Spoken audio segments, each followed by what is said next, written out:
I'm not scared to have a fight if you cross a line. You'd beat the crap out of somebody. Cricket bats, yes. Hockey sticks, yes. But not knives. The prison sentences some of these activists are receiving are comparable to what violent offenders get. You surely can't be looking at that and thinking, one, that that's fair, but two, that it has a place in a fair and just society. We could go further and talk about the rapist, the racist, in the extreme cases, the murderers Metropolitan Police has failed to root out. How much of this is about carving out a meaningful political legacy for you? Hello, and welcome to Unfiltered. My name is Oli Dugmore, and my guest today is a politician, the son of a bus driver, the son of an immigrant, but that's as far as the political cliches go. One of 8 children, he would go on to become the first Muslim mayor of a Western capital, with the largest personal mandate of any politician in Britain. Within months of taking office, his city, London, experienced 3 fatal terrorist attacks. At least 72 people died in the Grenfell fire, the UK voted to leave the European Union, and then President of the United States, Donald Trump, called him a, quote, pathetic excuse for a mayor. 7 years later, he is seeking a record-breaking third term. Sadiq Khan, welcome to Unfiltered. How are you? Good to be with you, Ollie. I forgot what my dad did, so I'm glad you remembered your listeners. Yeah, I know. Everyone's forgotten that one. Everyone's forgotten that one. How's Tricks? What have you been up to? It's good. I mean, obviously still thoroughly enjoying being the mayor of this great city, trying to do what I can to help our city's recovery after the pandemic, dealing with the consequences of the extreme hard Brexit and this government. I'm on my 5th prime minister. It's like, like they just, a bit like what they say about London buses. You were ages for one to come along, then 5 come along at the same time. But it's, and obviously, dealing with something personal to me for obvious reasons, and we'll come to this, is the issue of both air pollution and climate change. And, one of the great things about our city is actually, when you look back, you mentioned some of the tragedies of the last, 5, 6, 7 years. When I meet mayors, they joke, "What's next? A plague of locusts."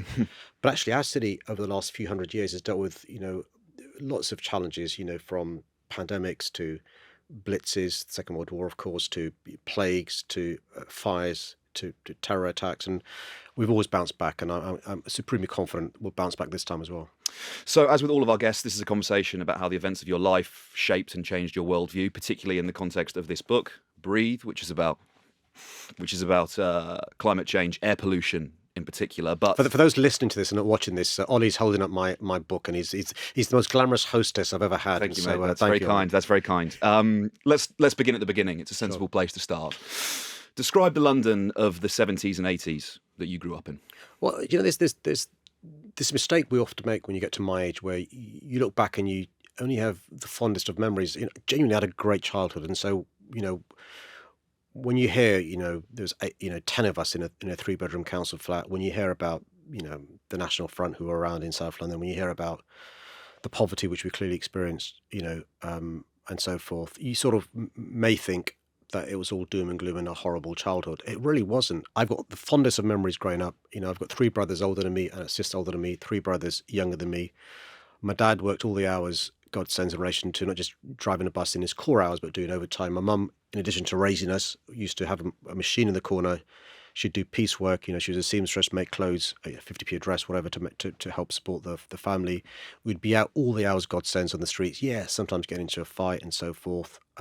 But I had a really good childhood. And, I still go back to the Henry Prince Estate where we grew up, still recognise faces from there. In fact, I was yesterday doing something, at Global Studios and bumped into an electrician there who was also from the Henry Prince Estate. And so I had a great childhood, and, and there was nothing I'd change.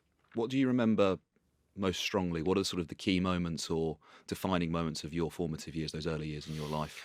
I remember always feeling safe because my big brothers were strong, right? In my family, I'm the littlest, and there are 7 boys, and you won't believe this, or you probably will.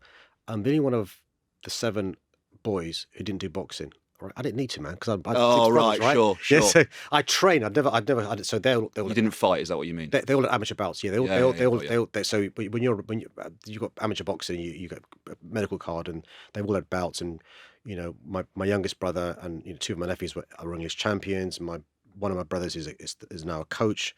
And so because I didn't feel I needed to. I like team sports as a start, but so I had a great childhood. My memories being out and about all the hours God sends, exploring London through the buses. We'd have a free travel card, or then it became a Red Bus Rover, 60p for the whole day. I had a grifter. For those that don't know, grifter's the bike where you change the gears and you pretend you're riding a motorbike. The 3 on the right hand side, 3 gears. My older brother Tarek had a chopper, so he pretended to have a gearbox. And so it's fond memories of being out and about and stuff. I love school. So I'm one of these. I like school. I like being out and about. And, I had a great childhood. You mentioned earlier, right, 10 of you in a 3-bed council flat. There's the practical side of that, which is, as I understand it, you sharing a bunk bed until the age of 25, I think. Yeah. That must be a really difficult thing as a young man, conceiving of yourself, your identity, your responsibility, trying to blossom and develop a little bit. What was that like for you? It must have been quite difficult. So when we were about 10, the joy of a council flat, people don't realise this, is two things. One is you get security. So you're not going to get a private landlord turfing you out without notice. But also, you know how much rent you're going to pay each month. So what my dad did was and my mum, paying rent each month to the council, but put money aside for a deposit to buy his own home. So when I was about 10, my dad, mum and dad managed to afford a deposit. They bought their own home with the help of a mortgage. But even that 3-bedroom home, owner occupier, still 10 of us, right? And so I remember, going to university and so happy having my own room in the halls of residence. I mean, I can't tell you the joy. So people usually are excited to go to university because, for whatever reason, right? For me, it's getting my own bedroom. And the idea of my own bedroom when I was in the halls of residence was just a dream. And then I went to law school in Guildford for a year. Again, my own bedroom for another year. And then did well in my degree, did well in my law school. I come back home, literally the top bunk, 23 years old. I was 21, 22, 23. My brother's in the lower bunk. I'm a trainee solicitor doing some big cases, literally, going to do a big fraud trial in Nottingham, going to the police station in the daytime to represent a client, coming home in a shared bedroom at night time, jumping on the top bunk. And, it's inexplicable, you might think, but that's the life we knew, right? Because, moving back to home. And then my brother and I managed to save up enough and we bought a home together, but it was, the phrase is character building, but it keeps you humble. And so, I can say hand on heart, until I was 23, 24, I slept in a bunk bed. I had the top one. My brother had the bottom one. He gets, point of pride there. Well, he has seniority, right? He gets to choose. But it's, and, but the thing about when you're in a confined space is you learn how to share. But also the two things people who know me well say about me is I talk fast and I eat fast. And my response is when there's 8 of you, right, to be heard, you got to talk fast, right? But you got to eat fast as well if you want seconds. That's really interesting. I didn't know about you. So going away to uni, having that independence, and then coming back and it changing. It's hard. It's really hard. Was it emasculating? I mean, how did it change your sort of sense of masculine identity? I've not thought about this recently. But don't blame you. No, but it's the freedom you get going away, because you've got to remember, you don't miss what you've never had. Yeah. Right? So we never had our mates over to our house because there's no space. I'm not being funny. It was just, there would have been no space for your mates to come over. It's bad enough with, not horrible, it's bad enough with just our own family, right? So if my mates came over, where they're going to go, right? So I kid you not, there was no space in our bedroom for a desk. So we would literally do our homework on the floor, right? So again, not great for your posture and so forth, but also it doesn't encourage you to spend 2, 3, 4 hours doing homework or revising for exams. Well, literally, I revised for my O levels. It was then before GCSEs and A levels on the floor of our bedroom, right? And so, it was and when I compare and contrast others who've got their own bedroom, they've got a desk and so forth. It's not a level playing field. But then I get to go away, and so I've got my own room in the halls of residence. And it's like, what? And there's a desk. It's like, and there's this realization, this is how people live. And so this is why I say I had a great childhood because I didn't know anything else, and so, and then you get to go to, that's at Hall's residence. Then you get your own place with my 2 best mates in Guildford. And then you go back home, and that's where you realize how hard it is, because now you've realized how green the grass is on the other side, and you've got to go back to it, and that it is hard. I'm not going to pretend it's not hard. A word about your parents then, because 7 boys and a sister. I mean, you're a parent yourself, obviously. They must have had a real job on their hands. Look, I'm in awe of my parents. My father passed away in 2003, September the 4th, 2003.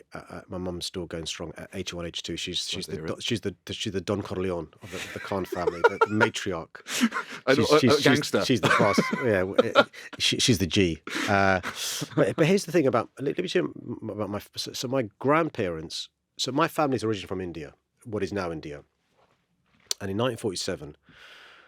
When the British Empire decided to leave India, they very speedily partitioned India into India in the middle, West Pakistan on one side, East Pakistan on the other side. And the short version of the long story is if you're of Muslim faith, you basically left India to go to either West Pakistan or East Pakistan. If you were a Hindu or Sikh in what was then West Pakistan, East Pakistan, you went to India.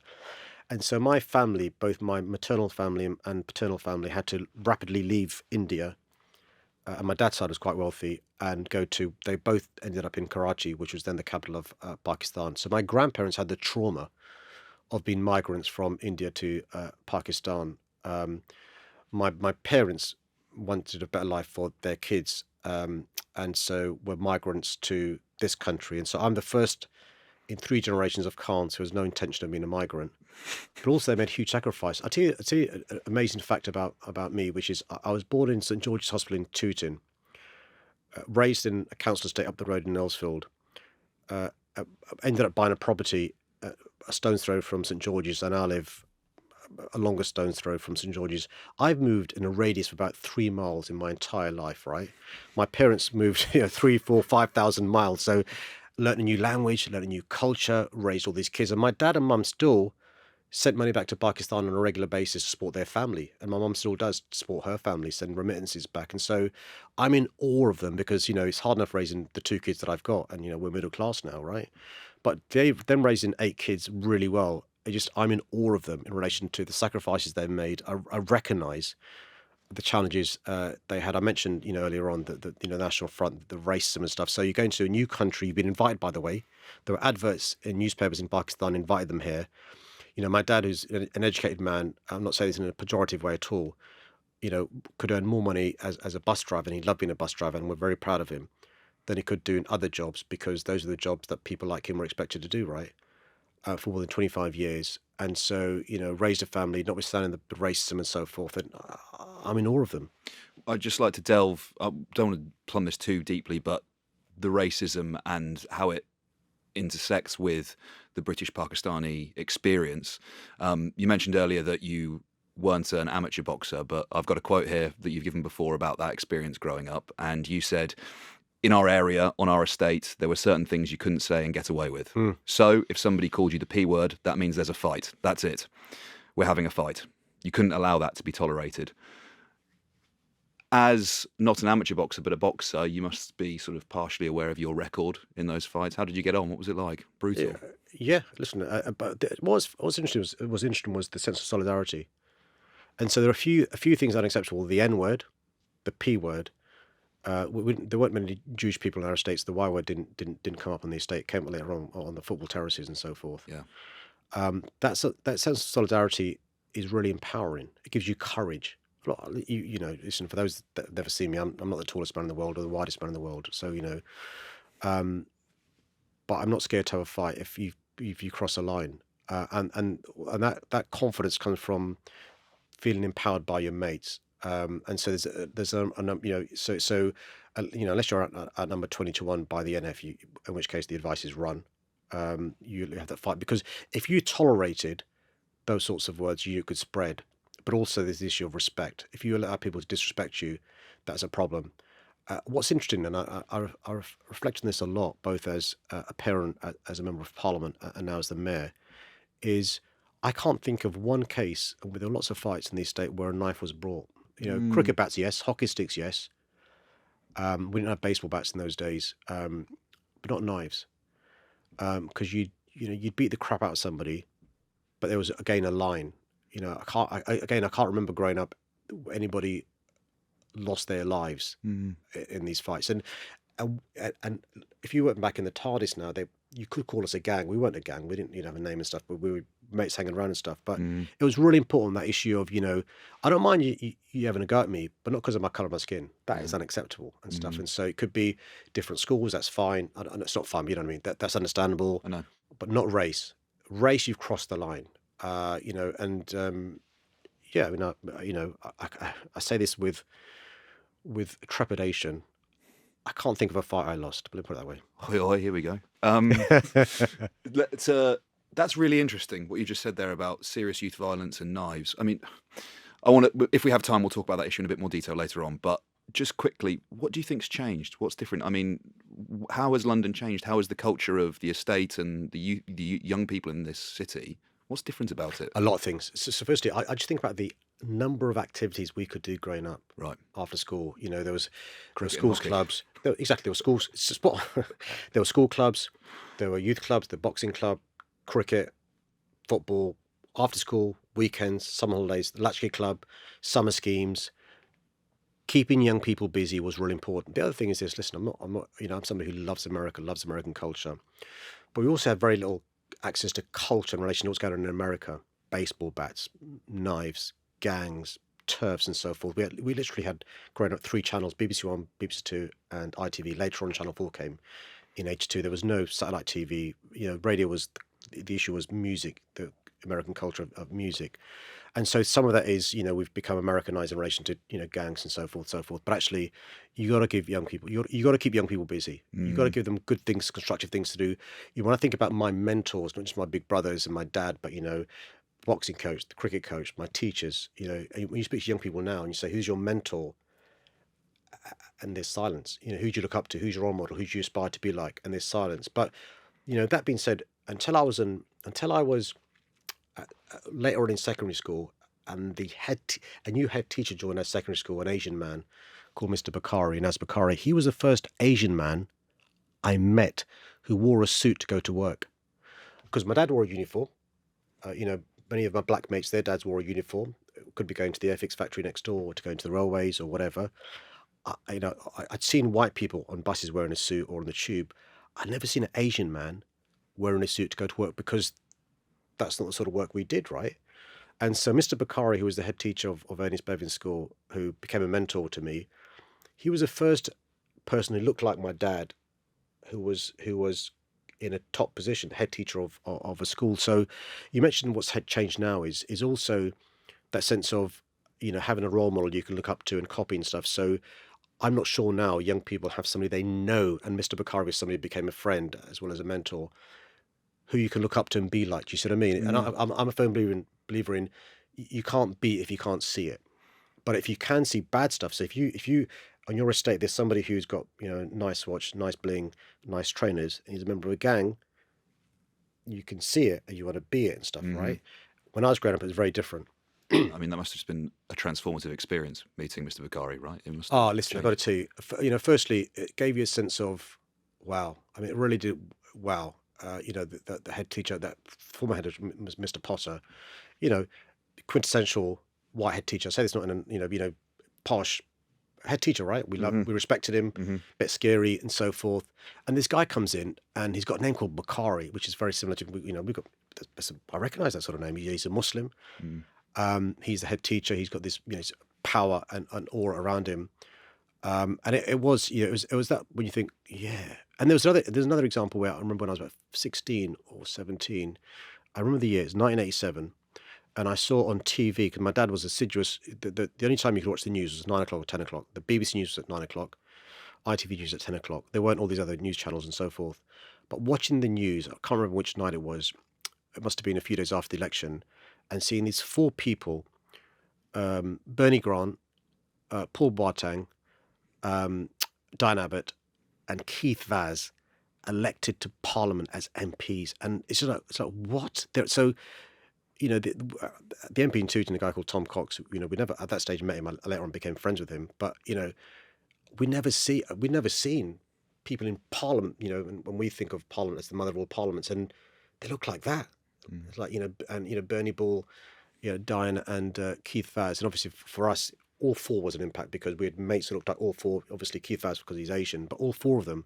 And so these things when you're growing up, where you think, and then and so and I don't think people realise now how much we've progressed. So I'm somebody who can say, Ollie, and I say this genuinely, I think it's consistent to say on the one hand, there's been massive, massive, massive, massive positive, transformative progress in this city, in this country, which makes me immensely proud. There's no other city in the world I'd raise my kids. But on the other hand, we've still got big problems. We can't pretend it's mission accomplished because of the fantastic progress we've made. Absolutely. So let's move on then from your childhood. You studied law, as you mentioned, in London and specialised in human rights law, ascending to partner at a firm, working on many high-profile cases. For example, Majid Nawaz for being part of a proscribed Islamist organisation in Egypt. One of your clients was imprisoned in Guantanamo Bay.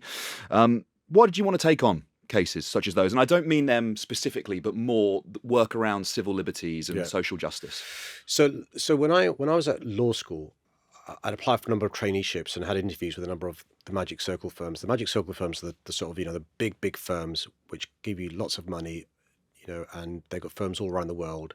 And as a working class boy, you want to be wealthy, right? Let's be frank. You want to have a nice car, you want a nice home, and so forth. And the reason why I decided to become a lawyer is because, frankly speaking, combination of To Kill a Mockingbird, I wanted to be Atticus Finch. There's a program that many of your listeners won't know about called LA Law, which was on the 80s and 90s, which is some really good, cases every week. The great characters. One of them, Victor Fuentes, Jimmy Smith. So I wanted to be Fuentes. So I studied law, but then a number of things that the light bulb moments. One was seeing the way my friends' big brothers were treated by the police. We said in those days a thing called sus law. It's before stop and search was incorporated enacted in the Police and Criminal Evidence Act in 1984. Before that was something called the sus law, which ultimately led to the riots in Brixton in 1981. I had my dad's bus garage was being closed down because of the Thatcher government. I had people whose parents were being unfairly dismissed, and so I wanted to be a lawyer that was helping the underdog. Not a lawyer that makes money. And so I had interviews both at city firms and a firm that I eventually joined. And the reason why I was so proud to join Christian Fisher was because Louise Christian had done many high-profile cases. She acted for the victims of the Marchioness riverboat disaster in the River Thames. She'd acted for the victims of the Lockerbie plane crash. Mike Fisher had acted for one of the Guildford Four, a huge miscarriage of justice case. He acted for Paddy Hill. And did many other really high-profile cases. He'd acted for, some of the IRA and so forth. And so I wanted to join a firm where I could support people like my neighbours, my friends, my community in Tooting, and people like me. And so I was really lucky to be accepted by them to be a trainee solicitor. And I was fortunate to be kept on. And I worked my way up until ultimately I was, Mike and Louise's partner. And then Louise and I went on to run the firm when Mike left. But it was important for me to do something that I could, feel like I was helping my community. And there's there's numbers of ways you can help your community when you're growing up. And I thought that was me giving something back. Fair to say you were guided by battling and confronting social injustice then. So in the context of that, you leave the law, you go into politics, you join the Labour Party, a Blairite Labour Party, the policy platform of which I think it's fair to say quite aggressively infringed civil liberties. Yeah. How do you reconcile those two things? Yeah, no, it's worse than that actually, because I was when I was a lawyer in my spare time, I decided to become a councillor in Tooting. I was 23 when I was elected a councillor. Still in the bunk bed? Genuinely. So I was literally still in the bunk bed, knocking on doors, going home, sleeping in the bunk bed, all right? John Smith was the leader when I was elected a councillor. So in my spare time, I'm a councillor. I'm also in my spare time involved in a press group called Liberty, the National Council for Civil Liberties. I became chair of Liberty for a number of years. I'm very proud. I was the guy that recruited Shami Chakrabarti to work for us and so forth. Also chair of Legal Action Group, which is a legal charity that deals with access to justice. Really proud in 97 when we have a Labour government which has some remarkable things passed in the Human Rights Act. Freedom of information, some really really amazing stuff. Some things I'm very unhappy about. The Iraq War. Went on many marches to protest against the Iraq War. And what happened is about 2002, 2003, 2004, I forget the exact year. Tom Cox, who'd been the early MP for Tooting that I'd known, he was elected in 1970, the year I was born, literally. So the only MP I'd ever known was Tom Cox. I'd only ever really lived in Tooting except for when I was at university and law school. Mm-hmm.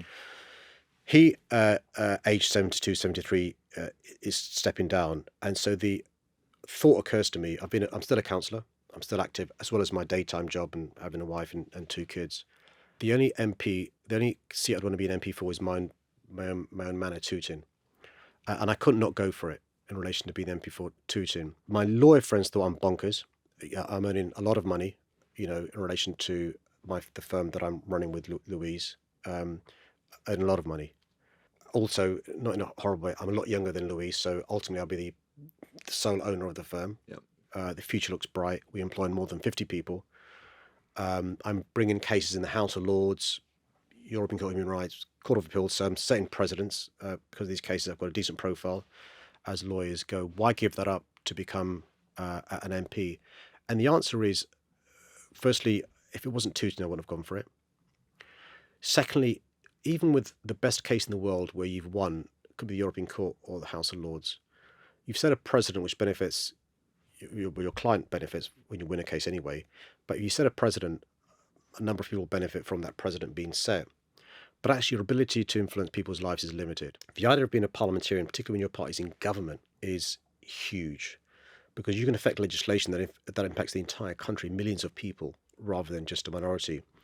And so I'm successful in being selected as the candidate in Tooting. I'm successful in being elected to Parliament. And then I realised it's more difficult than I thought because my party's in government, but some of the things they're doing I don't support. And one of the first things that becomes an issue is very soon after I'm elected, there's a tragedy in London, which is 7/7. 52 Londoners are killed at the hands of 4 terrorists. And the response from the government is knee-jerk. Let us pass a law that detains people for 90 days without charge. I think this is bonkers. How is that possible, right? And so, I make myself unpopular with the leadership, the whips and so forth very quickly because I can't accept that.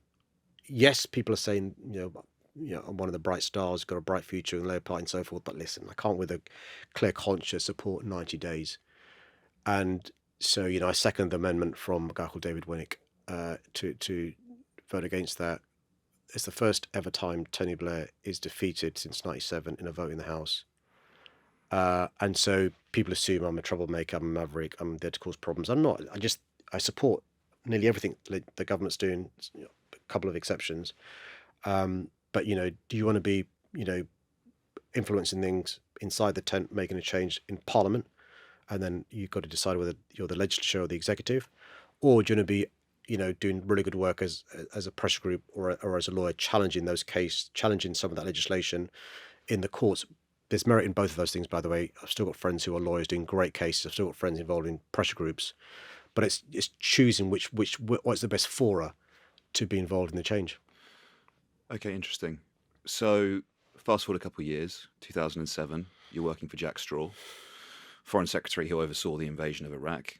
As part of that work with the Foreign Secretary, you helped push through the Commons legislation that gets defeated in the Lords eventually, but that would have extended detention without charge to 6 weeks. That's later on. So I'm a whip. So after Jack, so Jack's PPS when Jack's leaving the House in 2006, 2007, and then what happens then is I become a whip. And so the issue is whether the law currently is, the shorthand is you can be arrested in basically 24 hours.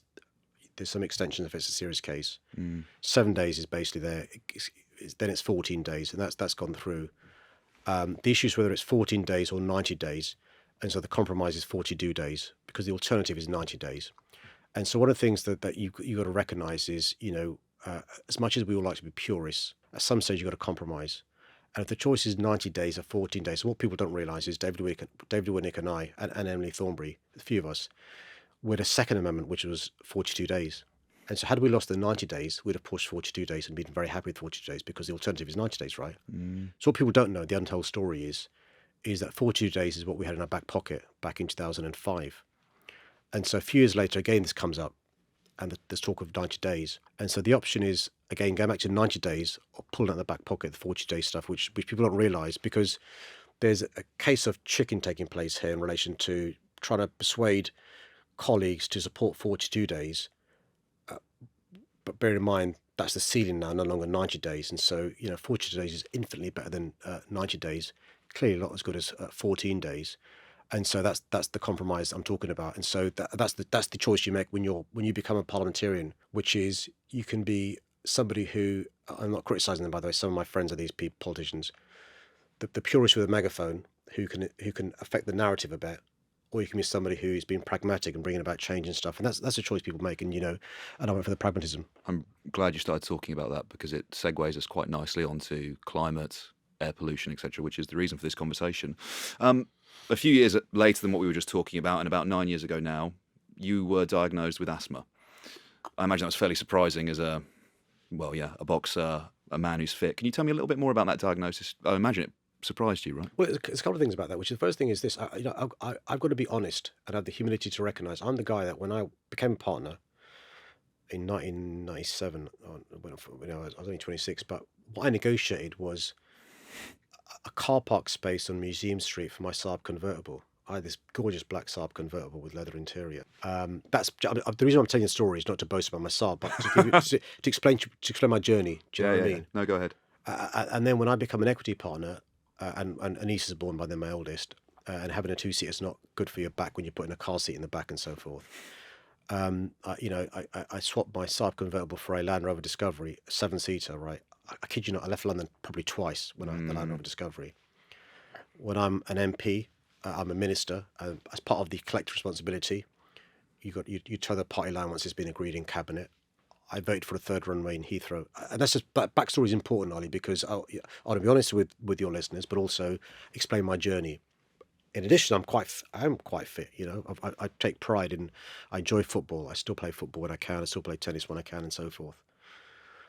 And I'm reasonably well read. I'd like to think, an ex-cabinet minister, ex-shadow cabinet, parliamentarian, but I'm still ignorant. What do I mean by still being ignorant? So I, in a gratuitous effort to suck up to the standard to get their endorsement to run for mayor, but also to raise money for charity, agreed to run the London Marathon in 2014, and have a full medical before I run it, which is important to the story. Passed with flying colours in relation to the medical. All the tests are done. I train for the marathon. I only have 8 weeks to train, 10 weeks to train. I run along the streets of London while I'm training to get an idea of, because it gets you an idea of what the marathon's going to be like. So rather than running in a park, you run along streets to get you in the feel of stuff. Mm-hmm. I run the marathon, raise lots of money for charity. Then a few months later, I noticed problems in relation to my, when I'm sprinting for a ball playing football, I'm out of breath quicker. At night time, I'm coughing a lot. I'm clearing my throat a lot. So if you and I were talking in 2014, I'd be clearing my throat 3, 4, 5 times during the course of the interview. And, you're so busy doing stuff, you don't think about getting it checked out and stuff. Then it got to a stage where my wife, said, listen, you got to go and get this checked out. And it was, and you think, okay, let's go. And so she even went with me because she didn't trust that I'd go to the GP and get it checked out. I was dumbstruck when the doctor did the test and she said, you've got asthma, because when I was at school, there were probably 2 people in the entire year that had asthma. They had the blue pumps, they didn't play sports, they didn't run in the playground, and that's my view of asthma. But also I didn't understand, because I'd never had asthma or bronchitis or breathing issues, and there's this thing called adult onset asthma. And then you start speaking to experts, you do further tests, and you start doing research, and you discover that actually there's these things in the air we can't see called particulate matter, nitrogen dioxide, and it's an invisible killer, leading to children having stunted lungs, adults with a whole host of health issues from asthma to cancer, dementia to heart disease. And I was blown away. And also the causes of air pollution are the same as the causes of climate change. And so even somebody who's quite well informed thinks I'm a progressive, well, hopefully I'm a progressive. I assumed climate change was something that happens to them, global south, other parts of the country, but also happens 20, 30 years down the road. In fact, what I since discovered, is climate change is happening to us, happening now, but also linked with that is air pollution. Each year in our city in London, around 4,000 premature deaths linked with air pollution across the country, between 9 and 10,000. Across the globe, 9 million deaths a year linked to air pollution. You mentioned your eldest there, and we'll come into the policy in a second, but quick question about how she informed your environment, how both of your daughters informed your environmentalism, because obviously it's a bit of a hot button issue for the younger generation. Was it something they put on your radar? How have they changed how you thought about it? So firstly, listen, I'm not going to fall down the cliche line about, in relation to, I only woke up because of my kids. I woke up because of self-interest. Let me be frank. Had I not got asthma, I'm not sure if I'd been on this journey, right? Wow, okay. And so, you know, I've got to be honest, the self-interest being diagnosed has made me do the research. And then I met this wonderful woman called Rosamond, whose daughter, aged 9, had passed away from air pollution, asthma caused by air pollution. But my daughters, and their generation, are amazing and immense. My daughters, are ahead of me in relation to what they know about it, what they knew about it. And so when I told them about this, it was like, yeah, it's like they knew about it and stuff, right? What are you talking? So it's like you can't. This sort of stuff, I'm not teaching my kids; they're teaching me all the time in relation to air pollution. Where there's a phrase my daughter used years ago, which I still tease her about, saying she's going to buy some pre-loved clothes. I said, what are pre-loved clothes, right? It's pre-loved clothes, and so it's because why go and buy sort of disposable cheap stuff from the shops when you can buy vintage stuff? The other thing is vintage, right? I'm learning the jargon as well, pre-loved vintage and stuff. Way ahead of the game. And it's all linked, by the way, in relation to how you make clothes, how you use clothes, how you reduce use. Both my kids, assiduous walkers, and they use public transport. Because it's different generationally and culturally. When I became 17, the number one thing I wanted to do was to get driving lessons, pass my driving test, and get a car. That was a rite of passage when you're age 16, 17, 18, living in South London, particularly if you're from a working class family. It's also a sense of prestige. Mm-hmm. It's I've passed my driving test, I've now got a car. My first car, Mini Clubman, I got when I was 17, 18, right? It was hand-me-down from my brother, but that's very different now. My kids are very, very different relation to they use public transport everywhere. A lot of their mates haven't learned to drive. I had to force my kids to learn how to drive because I think my point is it's an important skill to have. It looks great in the CV. It's a life skill when you go on holiday. You may need to hire a car, whatever. For them, it's like, why? We've got great public transport. We don't need to drive and stuff. And so it's fascinating how that generation and this Gen Z generation are mocked relentlessly by my generation, right? Yep. We can learn a thing or two or three from that generation. Those lessons then, how have they informed in your role as London Mayor and the policy around this issue? What are you doing? What can we do to a greater extent to improve the quality of the air that we all have to breathe? Well, firstly, this book isn't a political memoir. It's really important to explain that. What this book is a handbook, if you like, of what I've learned. But also there's the 7 big obstacles I've sort of categorized that you face dealing with this issue, from fatalism, there's nothing we can do about it, to apathy, it doesn't affect me, to cynicism, you're all the same, to hostility. And we're going through that now in relation to the ultra low emission zone.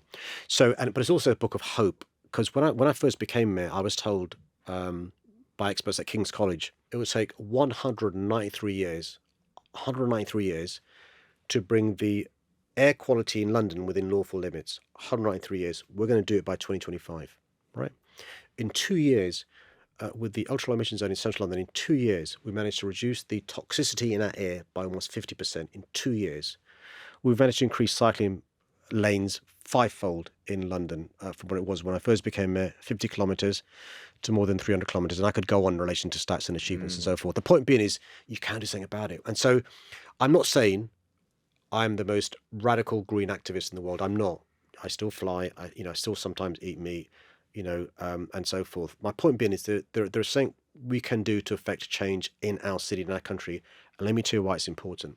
Last year, you'll have experienced, as I did, temperatures in our city north of 41 degrees Celsius. The year before, you'd have witnessed, as I did, a flash flood in our cities, leading to stations being flooded, people's flats and businesses being flooded. This is very much a now issue and an us issue. And like I said, air pollution and climate change are linked. I had a conversation this week with Lord Debon.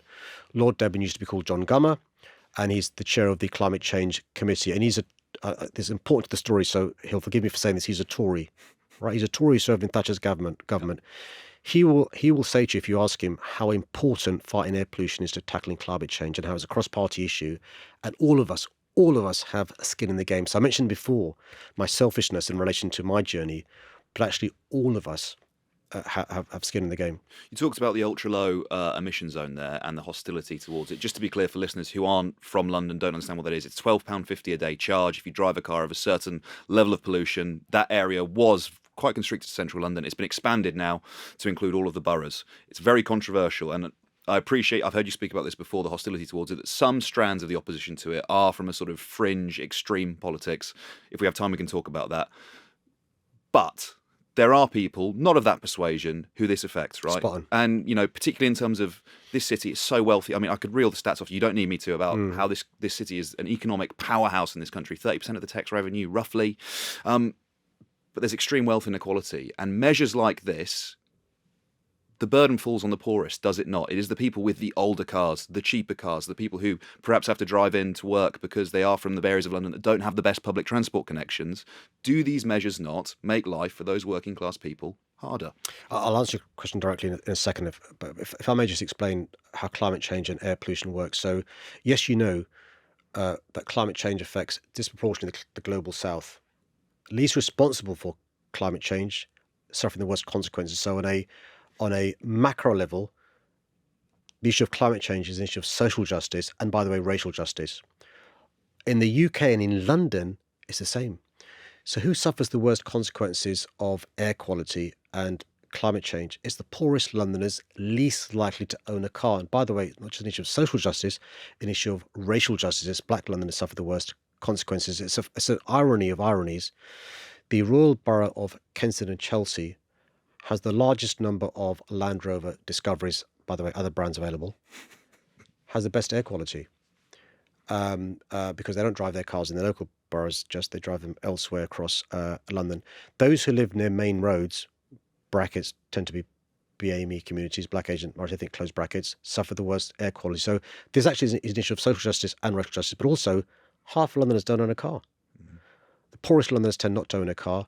But you're right to recognise there are some people who may suffer indirectly as a consequence of the ultra emission zone, which is a polluter pays principle. So to address those people with genuine concerns, we've got the biggest scrappage scheme we've ever had in the country, £110 million. By the way, not a penny of the government, not a penny from the government to support us. The government is helping clean air zones in Birmingham, in Bournemouth, in Bath, in Manchester, but not London. And What do you think that is? Well, quite. I mean, if they had, and that's why they're punishing Londoners because there's a Labour mayor, but also there's a classic trick politicians do, which is we can't deny now climate change is happening. We can't deny now air pollution is happening. So we're delaying action. So you speak to the government, you speak to by the governments across the globe that have targets 2050, 2060, 2070. I've got a newsflash. None of these prime ministers and presidents are going to be around in their jobs 2050, 2060, 2070. So what I'm doing is not delaying, but doing. And yeah, listen, of course it wasn't an easy decision. Of course, the easiest thing to do was to kick the can down the road. But I can't look the likes of Rosamond in the eye. I can't go to Great Ormond Street Hospital and speak to the experts there, speak to the families affected by poor air quality there. I can't go to the Children's Evelyn Hospital and meet the kids there and the clinicians there and the families there. I can't have a conversation with Professor Chris Whitty, whose report as the Chief Medical Officer last year was on air pollution, read the reports from Imperial College or King's College or speak to experts from the World Health Organization and put my head in the sand. And listen, the easy thing for me to do is to not take action yet and play to the gallery. I'm unwilling to do so. Given your strength of feeling then about this and your desire to take action, other groups are doing the same, talking about Extinction Rebellion, Insulate Britain, Just Stop Oil, who have taken direct action and some pretty provocative protests. However, they have been met with some incredibly punitive policing and judicial sentences. I mean, in some instances, these activists, these protesters, and yes, they are doing things like sitting in roads, gluing themselves to things, in some cases climbing up the Dartford Bridge, extreme example. But the prison sentences some of these activists are receiving are comparable to what violent offenders get. And particularly with your civil rights lawyer hat on, you surely can't be looking at that and thinking, one, that that's fair, but two, that it has a place in a fair and just society. If I've got a choice of having people who are passive consumers or active citizens, I'd far rather people be active citizens, right? It's really important to recognise it. What do I mean by that? I'm as passionate about climate change as those that join these press groups, and we should encourage people to be active citizens, to care about the society they live in, to want to bring about change. And pressure groups for centuries have had a really crucial role in our democracy. You think about some of the changes in the last 100, 200 years. So those that are anti-pressure groups should look at our history in relation to the role they've played in evolving our society and our democracy. And there's always a tension. Right? If there wasn't a tension, we wouldn't need a pressure group, right? Because our policy would be perfect and would be change makers all the time. So I think it's really important to say, those that join XR or Just Stop Oil or these other groups, the vast majority do it because they've got the right values, they care about it, want to bring about change, and they're impatient with the lack of progress from politicians. I caveat that by saying, in my view, it's really important when you protest, it's lawful, peaceful, and safe. Really important, all right?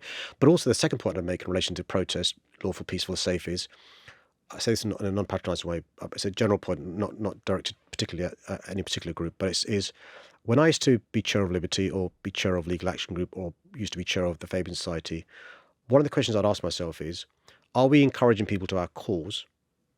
And are we effective at lobbying the decision makers? And I do worry about some of the tactics used by some of these groups are counterproductive. I'll give you one example, which is a couple of years ago, there were some protesters from one of these groups who stopped a DLR train going and jumped on the roof of a DLR train, which led to people who want to do the right thing as public transport getting very angry at this group, and it almost turned to violence and so forth. Actually, public transport, walking and cycling is the one thing we want to be encouraging, not people being stuck in a car. And so that's just one example of, I think, a tactic that's not smart use of a really important cause, and you could bring people with you. But in relation to sentences and stuff, I think one of the things we do need to do is to make sure Parliament has proportionality when it comes to these issues. There needs to be some proportionality, because actually is the reason why the sentence is so high to deter others, because let me into a secret, there's a problem of people want to join the campaign, right? So it's not deterring others. There's a whole issue about what is the purpose of sentencing. Is it to rehabilitate? Is it to reform? Is it to deter? Is it to prevent reoffending, and so forth? And I think Parliament, particularly the Commons, has lost the expertise and the artistry of improving legislation for the benefit of our society. Because what happens is, you've got a situation where you've got, for the last 13, 14 years, a government who thinks you can win elections by having culture wars. And let's be clear, some of these press groups are being used as pawns in a culture war, aided and abetted by some of the mainstream media. I give examples in my book of what some of the mainstream media say about climate change and air quality. And it's really important we recognise what's going on. How much of this is about carving out a meaningful political legacy for you as Mayor of London? If we look back over your time as Mayor, some will say, perhaps many will say, that perhaps the defining characteristic has been serious youth violence, the Metropolitan Police's failed attempts to get a serious handle on that. We could go further and talk about the rapists, the racist, in the extreme cases, the murderers within their own ranks that the Metropolitan Police has failed to root out. What's to say that that's not going to be the defining part of your legacy as Mayor of London? Well, so I think you only start talking about legacy when you come towards the end of your career. I've still got another 24 years left in relation to legacy. I'm really happy to talk about record. I'm the guy that called out the police. I remember being incredibly lonely, being the guy calling out the Met Police leadership. On the one hand, you've got the Prime Minister, the Home Secretary, the Police Minister, Her Majesty Inspectorate, the Met Police Federation.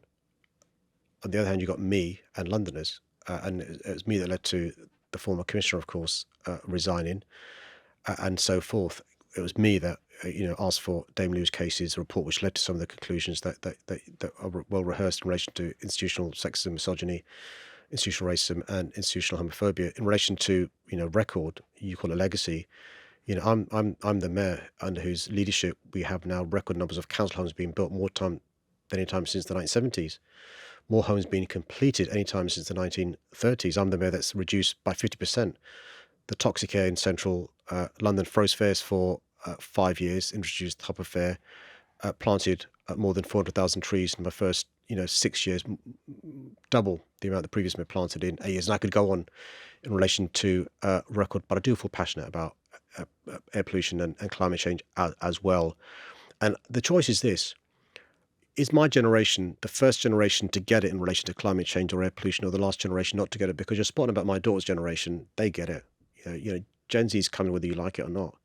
And so, we've got an option whether to literally, get on the bus and make sure we bring about these changes, or to step aside and let others do so. And so, I do feel passionate about this. But, we'll meet again many, many times over the next 24 years. And at the end of in 24 years' time, we'll have a proper chat about a legacy. Sadiq Khan, thank you so much for taking the time. I really appreciate it. Thank you. It's a pleasure.